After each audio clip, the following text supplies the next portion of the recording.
कि जब हम ये बात करते हैं राइट डेस्टिनेशन की, तो इससे आपका क्या मतलब होता है? यानी कि कौन कौन से इस वक्त ऐसे ममालिक हैं जो आप समझते हैं कि पाकिस्तानियों के लिए बहुत सूटेबल हैं? जो स्टूडेंट्स हैं उनके लिए क्या क्या अपॉर्चुनिटीज़ हो सकती हैं, we want to deliver them at the doorstep. Right consultant, उसका कैसे पता चले जब आप किसी के साथ अपना केस डिस्कस कर रहे हैं? कोई भी सिनेरियो है, आप MBA करना चाहते हैं, कुछ भी करना चाहते हैं, हर चीज़ इन रिटन होती है। यूनिवर्सिटी का ऑफर लेटर स्टूडेंट को डायरेक्ट आता है, उसके ईमेल पे आता है, तो उसमें कोई एम्बिग्युइटी नहीं है। फीस जो उसने देनी है वो उसकी टोटल फीस में से माइनस हो जानी है। अस्सलाम वालेकुम नाज़रीन, शेयरिंग ऑफ प्रोफेशनल विजडम के साथ मैं हूं आपका मेज़बान अली रहमान खालिद।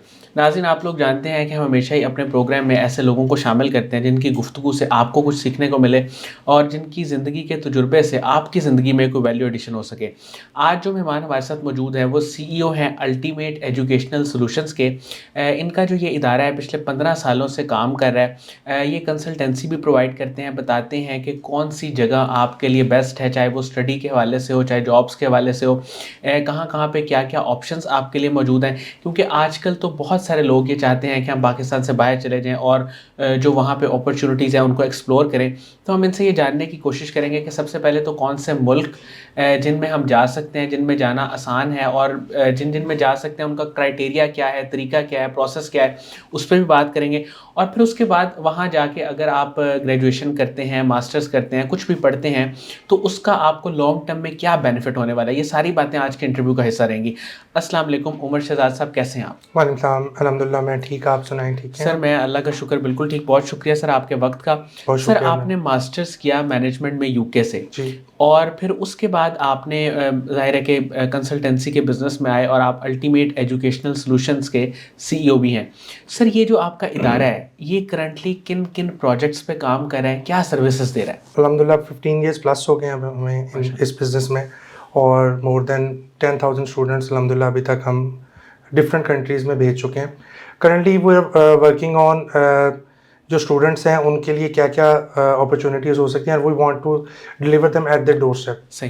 पहले तो हम फॉरेन एजुकेशन में सिर्फ डील कर रहे थे, लेकिन करंटली हम चाह रहे हैं कि UK की जो यूनिवर्सिटीज़ के कोर्सेज़ हैं वो पाकिस्तान में स्टार्ट करें, तो हम उस पर वर्किंग कर रहे हैं इस टाइम। और इंशाल्लाह नेक्स्ट 6 मंथ में हम लोग अपना एक सेटअप जो है वो जो है स्टार्ट कर देंगे, ताकि स्टूडेंट्स जो बेसिक लेवल की क्वालिफ़िकेशन है वो पाकिस्तान से हासिल कर सकें और डिटरमिन कर सकें कि क्या UK is the right destination for them और नॉट। सही।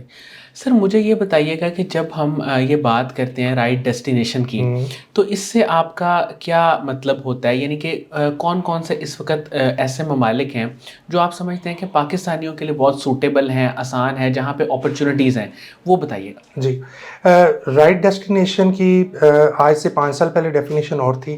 तब स्टूडेंट थोड़ा सा एजुकेशन फोकस ज़्यादा लोग जाते थे। सही। अभी थोड़ा सा आपने पोस्ट कोविड सिचुएशन से थोड़ा सा जो है ना एक ड्रिफ्ट आया है, क्योंकि पाकिस्तानी इकोनॉमिक कंडीशंस थोड़ी सी ऐसी हो गई हैं।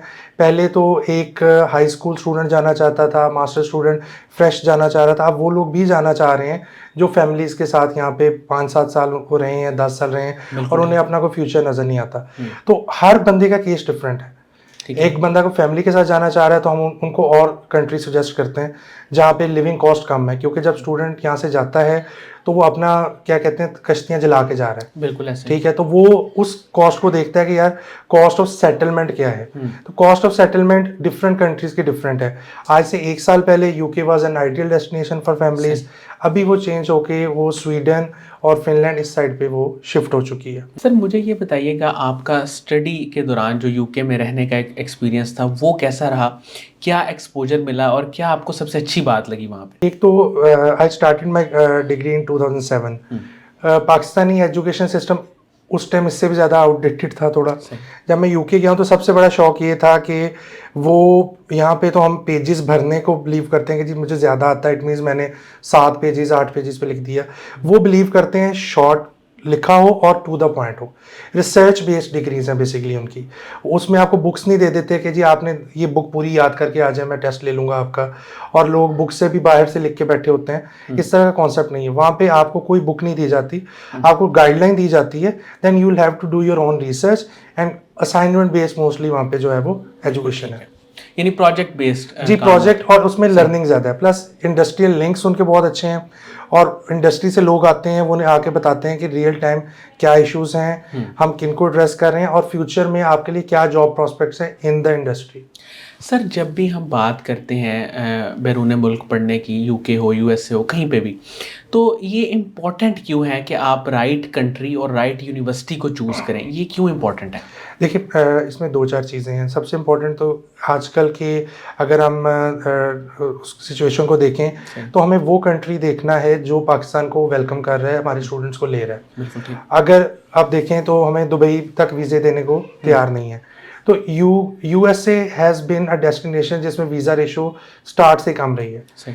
ज़्यादातर स्टूडेंट को हम सजेशन यूके का देते हैं कि यूके हैज़ आज के दिन में भी मोर देन 95% वीज़ा रेशो, यानी स्टूडेंट यहाँ से चला जाए और अपना फ्यूचर बना ले, ये हमारा मेन गोल है। तो हम वही डेस्टिनेशन उसको सजेस्ट करते हैं जिसमें he is most likely to get a visa. तो सर यूके की चूँकि आप बात करें तो कौन सी ऐसी 2-3 टॉप यूनिवर्सिटीज़ हैं जो आपके भी पैनल पे हैं या आपको लगता है कि ये बहुत ज़्यादा सूटेबल हैं, रीज़नेबल हैं, यहाँ पे ही पढ़ना चाहिए? जी, यूके में टॉप अगर यूनिवर्सिटीज़ की बात करें तो ऑक्सफोर्ड, कैम्ब्रिज का तो हमने नाम सुना जी है, बिल्कुल। बट मोस्टली हमारे स्टूडेंट जो हैं उसकी एलिजिबिलिटी को मीट नहीं करते। फिर सेकंड इशू यहाँ पे फाइनेंस का है। तो मोस्टली स्टूडेंट जो यहाँ से जाते हैं वो एक एवरेज यूनिवर्सिटी को कंसिडर करते हैं जो उनके बजट में वो स्टार्टिंग ऑफ फ्रॉम से 12,000 पाउंड टू 18,000 पाउंड, तो इस रेंज में मतलब बहुत अच्छी यूनिवर्सिटीज़ नहीं आती बट मीडियोकर यूनिवर्सिटीज़ आती हैं। बट यूके में एक क्वालिटी एश्योरेंस एजेंसी है QAA, विच डिटरमिन्स कि हर यूनिवर्सिटी एक ही लेवल की एजुकेशन दे रही हो। तो इस वजह से उनकी क्वालिटी में कोई मतलब कंप्रोमाइज़ नहीं होता, वो एक ही लेवल का पढ़ाते हैं और लर्निंग आउटकम भी सिमिलर ही होती हैं सब। सर मुझे ये बताएं कि यूके से जो अपनी ग्रेजुएशन करके आएगा, मास्टर्स करके आएगा, एक तो पाकिस्तान की निस्बत यूके की ग्रेजुएशन जिसने किया उसके लिए किन किन अपॉर्चुनिटीज़ के मज़ीद दरवाजे खुल जाते हैं? देखिए, यूके में हम सजेस्ट ये करते हैं कि स्टूडेंट ग्रेजुएशन करने जाए। उसकी रीज़न ये है कि स्टूडेंट के पास एक लंबा टाइम पीरियड होता है, 3 to 4 ईयर्स, वहाँ पे वो डिग्री करता है। यूके के एजुकेशन सिस्टम को, वहाँ के नॉर्म्स को, चीज़ों को समझने का उसे मौका मिलता है। तो ऐसे स्टूडेंट की लर्निंग बहुत बेहतर होती है उससे जो 1 ईयर मास्टर्स के लिए जा रहा है, क्योंकि स्टूडेंट ने बेसिक से वहाँ से पढ़ा होता है। उसकी स्टार्ट से ही जो है उसकी वो थॉट जो प्रोवोकिंग स्किल्स हैं उनको जो है वो इन्हेंस करते हैं और उनको ये बताते हैं कि आपने जो प्रॉब्लम सॉल्विंग स्किल्स हैं उन पे वर्कआउट करके किस तरह प्रॉब्लम को सॉल्व करना है। फिर पाकिस्तान में स्टूडेंट को तैयार किया जाता है सिर्फ जॉब के लिए कि ये कल किसी तरह इसको जॉब मिल जाए, ये ना हो कि स्टूडेंट जो है वो मार्केट में आगे पीछे मतलब फिरता रहे। और होता यही है कि अगर 100 ग्रेजुएट्स निकले हैं तो 2 को जॉब मिल रही है, बाकी 97% जो है वो कोई जॉब नहीं कर रहे। फिर एज यूके का अगर कोई ऐसा सिचुएशन होती भी है तो student come up with a business idea या कोई ऐसे आइडियाज़ के साथ वो आते हैं जिनसे उनकी अर्निंग जो है वो स्टार्ट हो जाती है। Whereas Pakistani education is only focused on job oriented है, सही। वो बिजनेस या लॉन्ग टर्म जो गोल्स हैं उसके ऊपर फोकस नहीं है। सर जो लोग यूके जाना चाहते हैं, बल्कि 2 बातें यहाँ पे आ जाती हैं। पहले तो मुझे ये बताइएगा कि राइट कंसल्टेंट उसका कैसे पता चले जब आप किसी के साथ अपना केस डिस्कस कर रहे हैं, कोई भी सिनेरियो है, आप MBA करना चाहते हैं, कुछ भी करना चाहते हैं, तो आपको कौन से ऐसे अलार्मिंग पॉइंट्स हैं जहाँ पे आपको पता चल जाए कि ये कंसल्टेंट जो बात कर रहे हैं वो ठीक है या ठीक नहीं है? कोई ऐसा तरीका है? जी बिल्कुल, देखें इस टाइम जो अगर आप कहें तो इंटरनेट में इतनी इन्फॉर्मेशन अवेलेबल है कि आप ये डिटरमिन कर सकें, डबल चेक कर सकें, वेरीफाई कर सकें। अगर हम बात किसी एक कंट्री यूके, ऑस्ट्रेलिया या आयरलैंड के लें तो यूनिवर्सिटी की fees everything is available online. अगर आपसे कोई एक्स्ट्रा चार्ज कर रहा है वो किसी भी रजिस्ट्रेशन की मद में हो सकता है या किसी भी चीज़, तो दैट्स अ रेड फ्लैग, क्योंकि देयर इज़ नो सच फी। ठीक है, ये फीस है लेकिन कनाडा US में है, वो भी वेबसाइट पे लिखा हुआ है। कोई अपनी पॉकेट से ऐसी चीज़ आप ना पे करें जो कहीं पब्लिश नहीं है। सेकेंडली आप ज़रूर ये देखें कि कंसल्टेंट जो है वो कितनी देर से काम कर रहा है। तो आज अगर आप कोई कंसल्टेंट आज से स्टार्ट करता है तो वो डेफिनेटली आज वेब पेज अपना बनाएगा, फेसबुक पेज बनाएगा, तो आप ये देखें कि वो उसका फेसबुक पेज कितना पुराना है। बिल्कुल ठीक। ठीक है, कोविड के बाद बहुत लोग कंसल्टेंट बन चुके हैं मार्केट में, हमने देखा है, बट उनका बैकग्राउंड नहीं है। बैकग्राउंड एटलीस्ट वो सिलेक्ट करें जिसको 6-7 साल हो गए हैं, he is in the industry and he knows कि अगर कोई इशू होता है तो उसको किस तरह टैकल करना है। ठीक है, और स्टूडेंट के लिए एक और भी पॉइंट है, अगर आप फॉर एग्जांपल किसी यूके, ऑस्ट्रेलियन या किसी यूनिवर्सिटी में अप्लाई करते हैं तो उनकी वेबसाइट पे एजेंट्स की लिस्ट होती है जो अप्रूव्ड है। अगर कोई एजेंट उस अप्रूव, फॉर एग्जांपल 10 यूनिवर्सिटीज़ हैं, किसी एक की भी लिस्ट पे आपका एजेंट मौजूद है, तो इट मीन्स एजेंट जो है वो ऑथेंटिक है और उसके थ्रू प्रोसीड करें, क्योंकि यूनिवर्सिटीज़ ने बहुत एक वेट करने का लॉन्ग प्रोसेस है, उसके बाद एजेंट अपॉइंटमेंट होती है। सर यूके में बल्कि मुख्तलिफ कंट्रीज़ में कुछ लोग जाते हैं वो कंपैरेटिवली कम पैसों में चले जाते हैं और कुछ लोग बहुत ज़्यादा पे करके जाते हैं, तो ये डिफरेंस क्यों आता है? उसमें 2-3 चीज़ें, एक तो जैसे मैंने बात की कि टॉप अगर यूनिवर्सिटी है, से ऑक्सफोर्ड, कैम्ब्रिज है, उनकी फ़ी 30,000-35,000 पाउंड से स्टार्ट होती है। मोस्टली पाकिस्तानी अफोर्ड नहीं कर सकते, that goes up to 10 million से भी ऊपर की वो एक्सपेंस बन जाता है। कुछ यूनिवर्सिटीज़ मेडियोकर हैं, 12,000-11,000 पाउंड की हैं, उसमें फिर डिपेंड करता है आप कैसी यूनिवर्सिटी में जा रहे हैं। सही। तो जो कंपैरिजन अगर आप करेंगे तो मार्जिन इतना ज़्यादा नहीं होता, हर चीज़ इन रिटर्न होती है, यूनिवर्सिटी का ऑफर लेटर स्टूडेंट को डायरेक्ट आता है, उसके ईमेल पे आता है, तो उसमें कोई एम्बिग्युइटी नहीं है। फीस जो उसने देनी है वो उसकी टोटल फीस में से माइनस हो जानी है। सही, बिल्कुल ठीक है। अगर कोई 12,000 पूरी दे के जा रहा है तो डेफिनेटली उसका जो है वो यहाँ से एक्सपेंस जो है 4 मिलियन पे चला जाएगा। वो 4,000 दे के जा रहा है तो उसका एक्सपेंस जो है वो 1.2-1.3 मिलियन पे होगा। तो ये थोड़ा सा डिफरेंस होता है। सर मुझे ये बताइएगा कि डिग्री का भी इससे ताल्लुक़ है कि आप कौन सी डिग्री चूज़ कर रहे हैं, पैसों का भी, और फिर वो डिग्री चूज़ करने के बाद अपॉर्चुनिटी भी उसके साथ लिंक्ड है? जी बिल्कुल, ये जिस तरह पाकिस्तान में है पूरी दुनिया में ऐसे ही चलता है। यूके के अंदर हम सजेस्ट करते हैं स्टूडेंट को कि आप जो नॉर्मल डिग्रीज़ हैं उनमें ना जाएं। आप देखें कि साउट आफ्टर कौन सी डिग्रीज हैं, कौन सी जॉब हैं।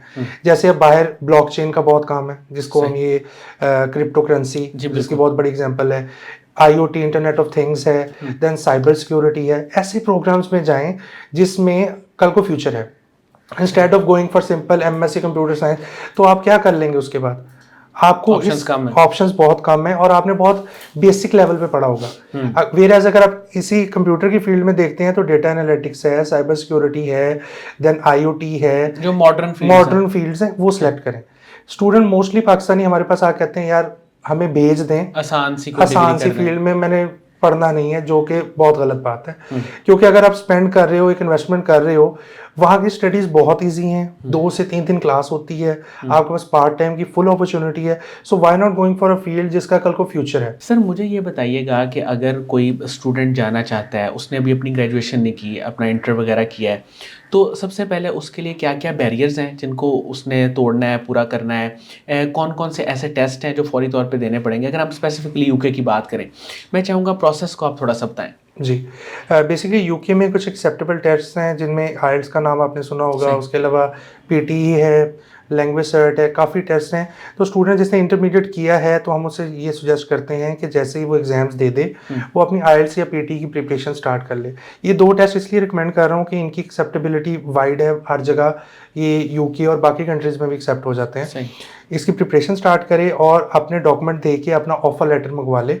उससे ये होगा कि उसको आइडिया हो जाएगा कि मेरे कौन कौन से स्टेप्स हैं और उसको किस स्टेप पे क्या करना है। एक तो एजेंट बीइंग है, एजेंट हम बताते हैं, दूसरा ये कुछ साथ साथ जो है वो हमारी टीम की तरफ से फीडबैक, यूनिवर्सिटी की तरफ से फीडबैक आता है कि अब आपका ये काम हो गया, अब आपका ये रह गया है। तो स्टूडेंट के पास एक टाइमलाइन जो है वो आ जाती है कि मैंने किस स्टेप पे क्या काम करना है। अच्छा सर, बहुत सारे लोग जो इलीगल तरीक़ों से जाते हैं, मैं ये जानना चाहता हूँ कि ऐसा लोग क्यों करते हैं और फिर इस पे आप क्या कहेंगे? क्योंकि आप एक कंसल्टेंट हैं, प्रॉपर आप एक रास्ता बताते हैं, रोड मैप देते हैं, तरीका बताते हैं, तो लोग क्यों इस तरफ नहीं आते और उस तरफ चले जाते हैं? देखिए, बहुत से स्टूडेंट जो है ना हमसे कॉन्टेक्ट करते हैं, लेकिन कुछ एलिजिबल होते हैं और कुछ एलिजिबल नहीं होते। जो एलिजिबल नहीं होते हम उन्हें स्ट्रेट अवे कह सकते हैं उसे कि भाई आपकी एलिजिबिलिटी नहीं है, आप जो है वो इस कोर्स के लिए अप्लाई ना करें या ये कर लें उसके बाद अप्लाई करें। ठीक है, वो उनको मोस्टली जो अच्छे एजेंट हैं वो यही कम्युनिकेट करते होंगे। बट स्टूडेंट जब इतनी जगह से ना सुन जाता है और उसने डिटर्मिन होता है कि यार मैंने जाना है, तो किसी न किसी ऐसे एजेंट के हाथ चढ़ जाता है जो उसे कहता है यार मैं तुझे पहुंचा दूंगा, तेरे से ये नहीं होगा, तू इस तरह चला जा। सही। हमारे कुछ रीजन्स हैं हाईलाइट हुए हैं, आपको मंडी बहाउद्दीन और उधर की आइडिया होगा।